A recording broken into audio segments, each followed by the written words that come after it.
Major updates are surfacing in the search for Nancy Guthrie. 3 deputies spent 3 hours inside Annie Guthrie's home carrying heavy gear. They documented various rooms and exited while wearing blue latex gloves. The officers drove off silently without offering a single comment. This happened as Savannah Guthrie posted a reward video. Her background is vital context. She is a veteran news anchor who has led national election coverage, global crises, and court rulings without ever losing her cool. As a Harvard law graduate, she knows the legal weight of every word. Since her mother vanished, Savannah has maintained a strategic public silence, not because she is clueless, but because her private suspicions are legally restricted. Official reports must come first. Until then, her actions speak for her. She communicates through deliberate gestures and how she treats specific individuals. This video decodes that silence.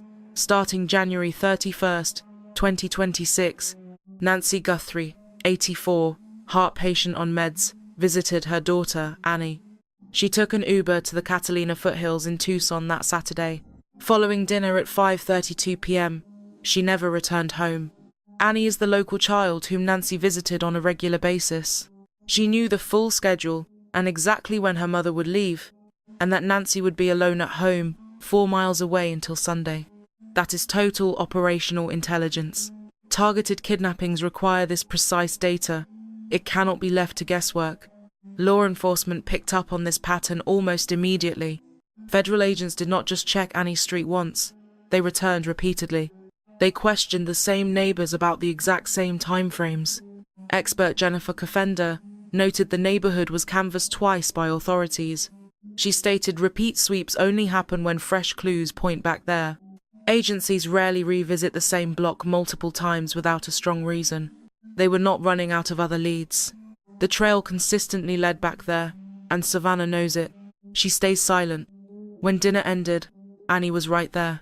It was a 4-mile trip for a frail, 84-year-old heart patient. Normally, the hosting daughter would simply drive her mother home. Instead, Annie's husband, Tomaso, was the one who drove Nancy. He used his car, entering her garage at 9:48 for 2 minutes. That was the last time any outsider saw Nancy Guthrie. Tomaso claimed Annie was just tired, offering a convenient excuse. Detectives looked past excuses to see what this arrangement actually achieved. It made Tomaso the final contact, watching her enter the house alone. He saw the exact moment she became vulnerable. If the household knew what was coming, the driver choice was significant. It was a deliberate choice. 3 days later, police seized a vehicle from Annie and Tomaso's home. The local sheriff later cleared the entire Guthrie family of suspicion.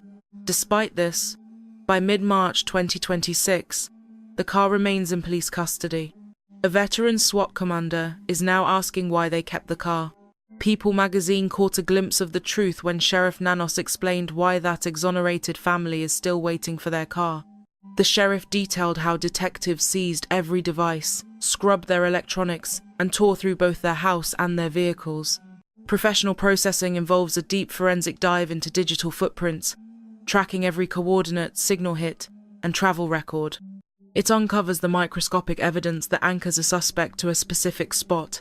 Holding a cleared family's ride for 6 weeks isn't just red tape.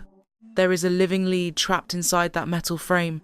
It remains a vital link in the investigation, far too critical to release just yet.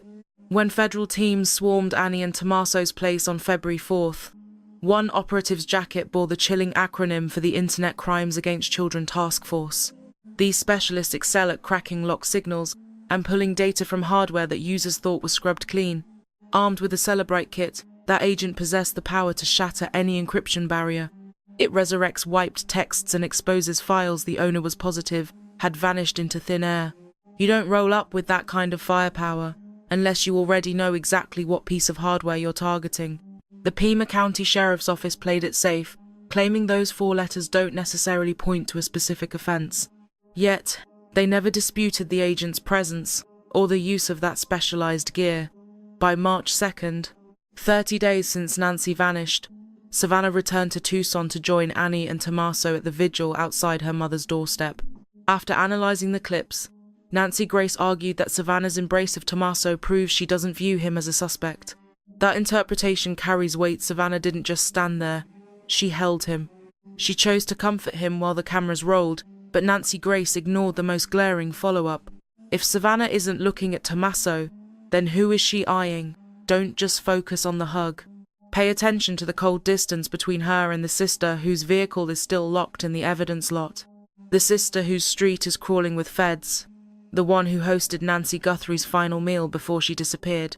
2 siblings, 31 days of mutual tragedy, yet their body language at that shrine doesn't look like 2 innocent people sharing the same burden.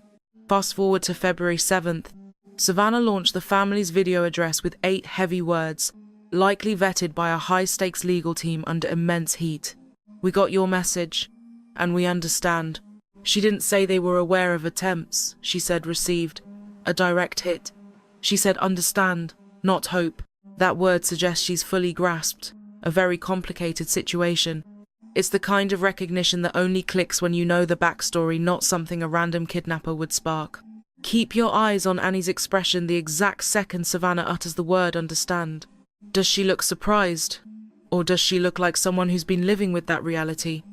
We have 7 verified facts, all leading to the same door. The genetic evidence found in Nancy's house came up empty in the federal databases. Genealogy experts are digging now. The digital data is out, and that car is still under lock and key. Even after 7 weeks without handcuffs, Sheriff Nanos insists his investigators are gaining ground. In a high-profile mystery like this, a lawman doesn't make promises he can't keep without tanking his career. That optimism wasn't an accident. It was a calculated move. On February 15th, Savannah told the camera, "You aren't alone, and there's still time to come clean.